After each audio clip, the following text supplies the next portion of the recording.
Oke, pertama kita harus buka frame ini dulu. Kita gunakan obeng ini yang kecil. Kemudian kita masukkan di ujung kiri bawah sini. Kita tarik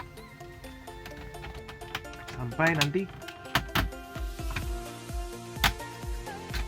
seluruh panel bisa terbuka. Oke, sekarang kita gunakan obeng plus untuk membuka semua baut yang ada di sini.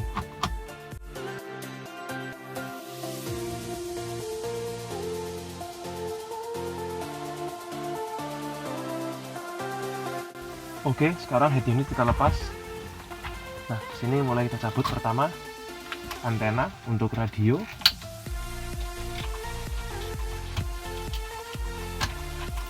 Kedua, ini soket untuk speaker belakang.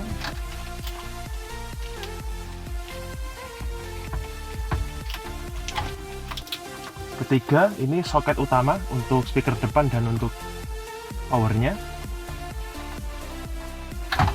Yang keempat, di sini ada soket untuk steering switch. Oke, jadi head unit bawaan ini merek Panasonic udah lepas ya. Sekarang kita harus lepas bracket di kiri dan kanan. Kemudian kita harus memperhatikan untuk soket-soketnya. Jadi ini ada soket untuk antena, soket speaker belakang, soket speaker depan dan power. Kemudian ada satu lagi soket untuk steering switch. Nah, head unit pengganti yang saya beli ini tipenya Division FX800. Di sini mereka ada tunjukkan skema untuk kabel-kabelnya. Nah, saya sarankan untuk Anda untuk membeli soket ini ya. Ini soket khusus untuk mobil Toyota. Bisa dilihat di sini saya sudah menyolder semua kabelnya. Dan nanti kita akan menggunakan kabel spiral supaya membuatnya rapi.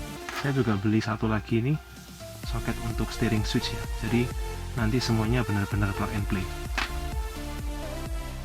Oke, sekarang kita buka bracketnya.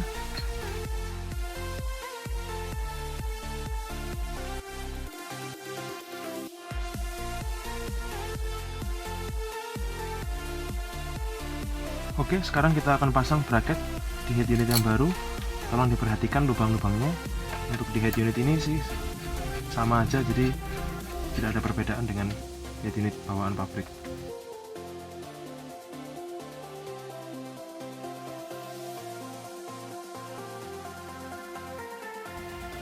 Oke, seperti ini. Diperhatikan ya, lubangnya ini tadi seperti apa. Juga yang di sini harus sama ya. Jadi penampakannya setelah sudah selesai seperti ini. Dan juga kabel-kabelnya semua sudah seperti ini, sudah plug and play ya.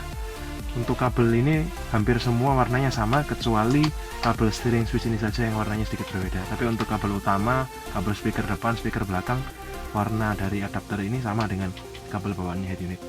Oke, kalau kabelnya sudah semua, sekarang waktunya kita pasang.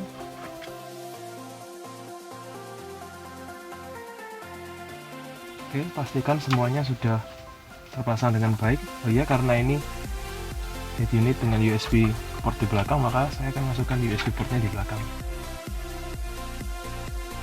Paling penting, jangan lupa masukkan kabel antena radio. Oke, sekarang kita masukkan dulu head unitnya, dan kita akan coba dulu. Oke, jadi sekarang kita akan coba dulu fungsi head unit baru ini, apakah bisa bekerja dengan baik.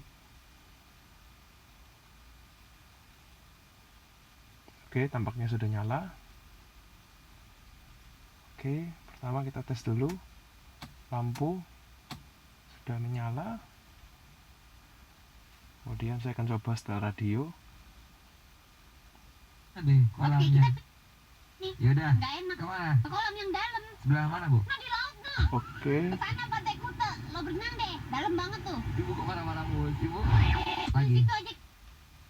Oke, sudah berjalan dengan baik. Sekarang kita akan coba fungsi untuk steering switch-nya ya. Oke, jadi di sini kita akan setting tombol steering switch di sini bersama tombol yang ada di sini. Oke, sekarang kita akan kita daftarkan tombol di setir ini dengan fitur yang ada di head unit. Jadi untuk setiap mobil dan setiap head unit agak beda, tapi untuk di head unit ini caranya pertama kita tekan dulu tombol yang kita mau disetir, kemudian kita tekan perintahnya di head unit.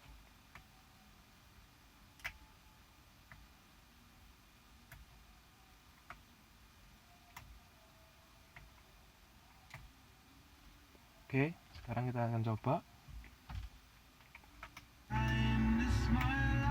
Lagu yang bisa saya kasih di dua ini kaum merdeka, karena kita bergeser di sisa 1 jam Pak, lanjut untuk bisa didengarkan nanti di awal jam. Oke, jadi semuanya sudah berjalan dengan baik. Sekarang kita akan pasang baut di head unit dan kita akan kembalikan ini. Dan juga kita akan pasang frame supaya kelihatan lebih rapi ya. Oke, sekarang kita pasang bautnya.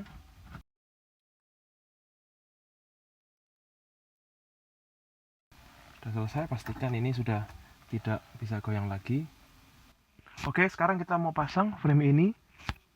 Pertama, kita paskan dulu frame tambahan ini dengan frame bawaan mobil.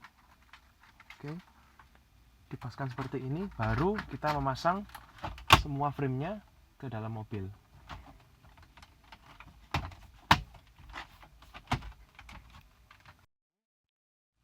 Oke, jadi penampakannya seperti ini saat sudah terpasang.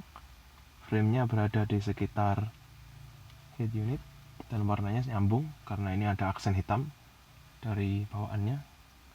Kalau untuk Terios yang lebih lama, mungkin yang tahun 2006 sampai 2011, mereka tidak memerlukan frame ini karena desain dari panel tengahnya ini agak sedikit berbeda ya, terutama di AC dan di bagian atas ini. Oke, jadi seperti ini.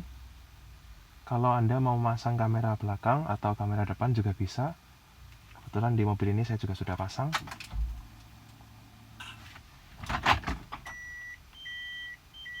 Jadi saya ada kamera belakang yang menunjukkan ke arah ban.